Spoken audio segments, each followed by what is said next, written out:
Okay, tell us a bit about why you've applied for this position. Well, I think I'm a socialist and I'm a committed political activist, and I think sabbatical positions in the student union can actually make quite a lot of difference. They do have quite a lot of influence, and I think it's a great sort of platform to just to spread your ideas, to be politically active, and to basically campaign for real change. Okay, and what do you think that you would bring to this role? Like, what would you change? What would you seek to achieve? Just give us a bit of an overview. Well, as you could sort of see from my the program I'm running on, it's sorry, it's a clearly socialist program. So I'm standing for free education, for abolition of student debt, for affordable housing for all students. So that, the struggle to basically make a living does not hamper sort of your education and so on. And sort of the ways to achieve that, and basically the ways to achieve that are through a socialist transformation of society, like unity with the workers' movement and so on. And that's the type of thing I would like to sort of campaign for in the position of a sabbatical officer for education and campaigns. Cool. When you say you want to work with the workers movement, how exactly would you set that up? What would you do?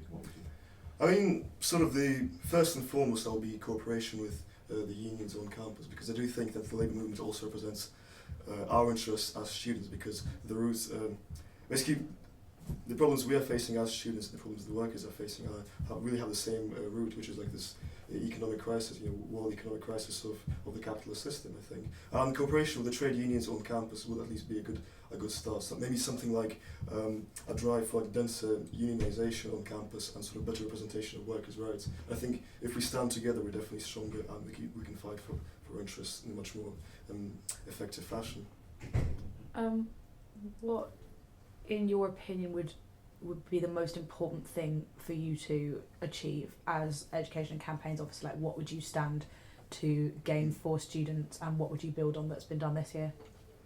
Well, I think sort of one of my main tasks would be to actually involve more, at least strive to involve more students in the actual campaigning and the struggle, because I mean that at the moment, like sort of the student movement nationally, as well as sort of student politics at UCLU are kind of facing a bit of an ebb. There's not really that much involvement. I mean, especially as compared to last year, for example, because now we see 3 candidates running for each position, some very important positions like the DCO, just one candidate from what I can remember. And even last year participation was much higher. And I think that's something that student politics very often is lacking. It tends to be sort of quite activist heavy. We have a sort of a small group of people who are very committed and who do want to achieve change. They have good intentions and so on. But it sort of tends to become, as I said, a bit too activisty and kind of inward looking, if you know what I mean. So I think,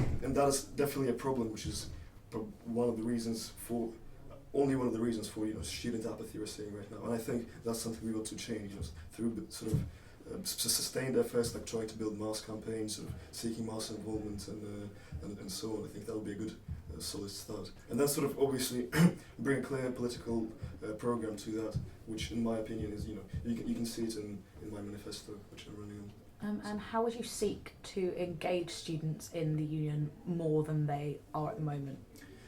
I think again, it is a question of a political program, sort of a positive plan of action, because for many, I think for many students, who would obviously sympathise with the goals of actually having free education, abolition of student debt, and affordable housing, but I think sort of what kind of prevents more active participation is kind of a lack of perspective how these things to be achieved, and I think in that sense a positive program is something that can actually provide a perspective. So in my manifesto you can see that what I'm suggesting is a unity with the workers' movement, cooperation with the trade unions, and basically a socialist plan of action, let's say. So our perspective is to campaign for nationally and internationally for nationalisation of the commanding heights of the economy, putting them into public democratic ownership of students and of workers, and basically in that way we can sort of free up the wealth in order to be able to provide for society the sort of the public goods like free education, like affordable housing, and sort of all other public services like the NHS. And I think that sort of positive program is something that can actually be very beneficial in that respect. It can actually provide a perspective so students actually know what they're doing, what they're fighting for, and how they're fighting for it, how are they going to achieve it, I think. Apart from the abolition of student debt, what other education-specific campaigns would you like to embark upon, or would you think about? Well, I think these are some of the definitely the essential. I think at this moment, fundamental aims of any sort of campaign related to education. So it's abolition of fees, abolition of student debt, and as I said, for education not to be fettered by a struggle to make a living, because so many students right now are becoming sort of more and more proletarianized, let's say. So many more students are drawn into part-time jobs just in order to fund either their studies or sort of the cost of living. And I think that at the present moment is really the central issue which we're facing. I think that should be sort of the point around which we should be mobilising. I think it's at least the most effective.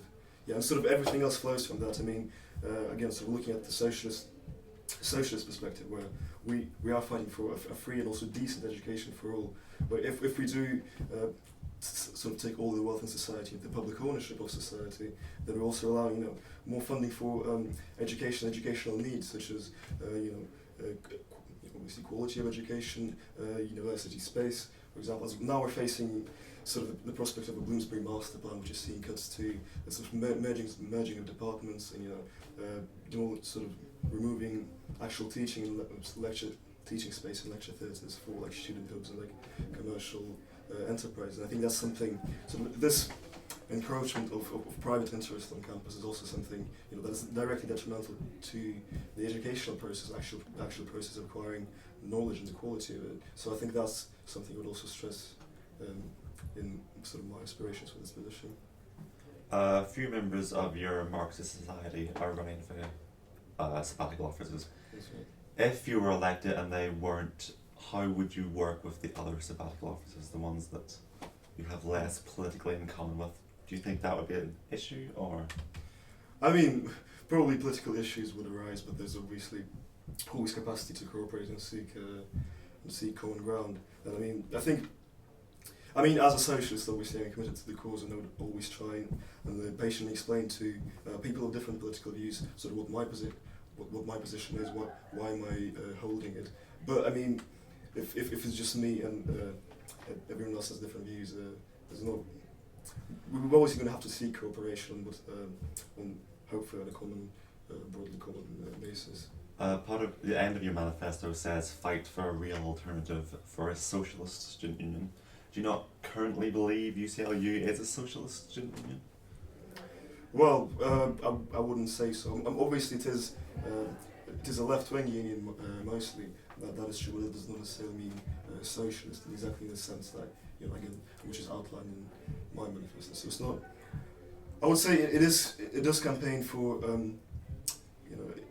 abolition of tuition fees, but at the same time, it has campaigns to stop the privatization of student debt, which I think is not necessarily a great demand to put forward, because what we should be doing is actually campaigning against all student debt whatsoever. I think that student debt is essentially illegitimate and should be retroactively abolished, because tuition fees and student debt, therefore, is an attempt to make the students pay for this crisis, which we, as students, we did not cause. It's not of our doing, and so therefore, these tuition fees should have never been in place. And sort of just campaigning on this single issue, just not allowing just the privatization of a sell-off of the student debt. I think it is insufficient, and a lot of campaigning, which I fully support, of course, especially I support the sentiment behind it.